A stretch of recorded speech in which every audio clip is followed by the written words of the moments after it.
കോടികൾ ഒഴുകി, പക്ഷേ അഷ്ടമുടിയിലെ മാലിന്യം ഇനിയും ഒഴിഞ്ഞില്ല. സംരക്ഷണത്തിൻ്റെ പേരിൽ 9 കോടിയിലധികം രൂപ ചെലവിട്ടിട്ടും ദുർഗന്ധത്തിനും മലിനീകരണത്തിനും വീർപ്പുമുട്ടുകയാണ് കൊല്ലം അഷ്ടമുടിക്കായൽ. ഇതിനിടെ പൊതുജനാരോഗ്യത്തിന് തന്നെ ഭീഷണിയായ ബാക്ടീരിയകളുടെ സാന്നിധ്യവും ഇവിടെ കണ്ടെത്തിയിട്ടുണ്ട്. കോടികൾ ചെലവായത് എവിടെയാണ്? നടന്നത് വികസനമാണോ അതോ ധൂർത്താണോ? പദ്ധതികളിൽ വിജിലൻസ് അന്വേഷണം വേണമെന്ന ആവശ്യവും ശക്തമാവുകയാണ്. ജീവനാണ് അഷ്ടമുടി, ജീവിക്കണം അഷ്ടമുടി. സംരക്ഷണത്തിന്റെ പേരിൽ പേരുകൾ മാറി മാറി പദ്ധതികൾ വന്നു, കോടികൾ ചെലവായി. പക്ഷേ അഷ്ടമുടി ഇന്നും മാലിന്യക്കൂമ്പാരത്തിനിടയിൽ ശ്വാസം മുട്ടുകയാണ്. കൊല്ലം കോർപ്പറേഷന്റെ മുൻ ഭരണസമിതി 2020 മുതൽ 2025 വരെ അഷ്ടമുടി സംരക്ഷണത്തിനായി ചിലവഴിച്ചത് 9 കോടിയിലധികം രൂപ. എന്നാൽ ആശ്രാമം, ലിങ്ക് റോഡ് മുതൽ KSRTC ഭാഗം വരെ ഇന്നും ദുർഗന്ധം നിറഞ്ഞ അവസ്ഥ. നവീകരിക്കുമെന്ന് പറഞ്ഞ 50 കടവുകൾ പാതി വഴിയിൽ.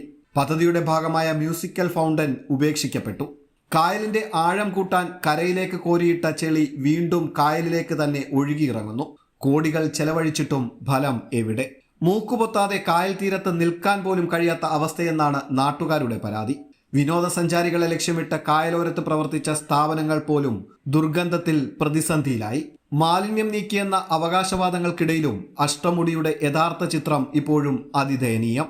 ഈ ജീവനാണ് അഷ്ടമുടിക്ക് അവിടെ ഒരു മേയറുടെ പേര്, ഡെപ്യൂട്ടി മേയറുടെ പേര്, ഇതൊക്കെ മാത്രം ഇപ്പോൾ അവിടെ ഇരിപ്പുണ്ട്. അങ്ങനെയാണോ ഒരു പദ്ധതി നമ്മൾ ചെയ്യുന്നത്? ശരിക്കും പറഞ്ഞാൽ CPM എന്ന് പറയുന്ന ഒരു പാർട്ടിയുടെ ഭരണ സംവിധാനം തലയിൽ മുണ്ടിട്ട് നടക്കേണ്ട ഒരവസ്ഥയാണ്. അപ്പോൾ ഇത് വൻ അഴിമതിയാണ് ഇതിൻ്റെ പേരിൽ ഉണ്ടായിരിക്കുന്നത്. ശക്തമായി ഇതിന് ഇപ്പോൾ അറിയാം, പുതിയൊരു ഭരണം വന്നിരിക്കുകയാണ്.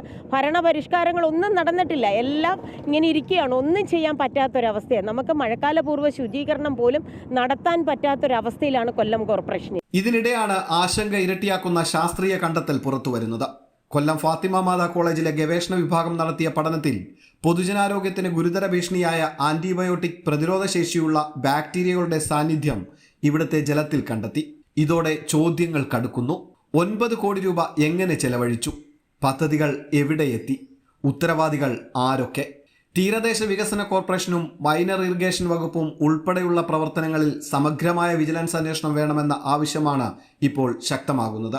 അതേസമയം ദീർഘവീക്ഷണമില്ലാത്ത പദ്ധതി നിർവഹണമാണ് അഷ്ടമുടിയുടെ അവസ്ഥ കൂടുതൽ മോശമാക്കിയതെന്നാണ് നിലവിലെ ഭരണസമിതിയുടെ വിശദീകരണം. കോടികൾ ചെലവായിട്ടും അഷ്ടമുടി ഇന്നും ചോദിക്കുന്നത് ഒരു ചോദ്യം മാത്രം: സംരക്ഷണ പദ്ധതികൾ കടലാസിൽ മാത്രമായിരുന്നോ? പ്രദീപ് വാളത്തുങ്കലിനൊപ്പം സുധീഷ്, അമൃത ന്യൂസ്, കൊല്ലം.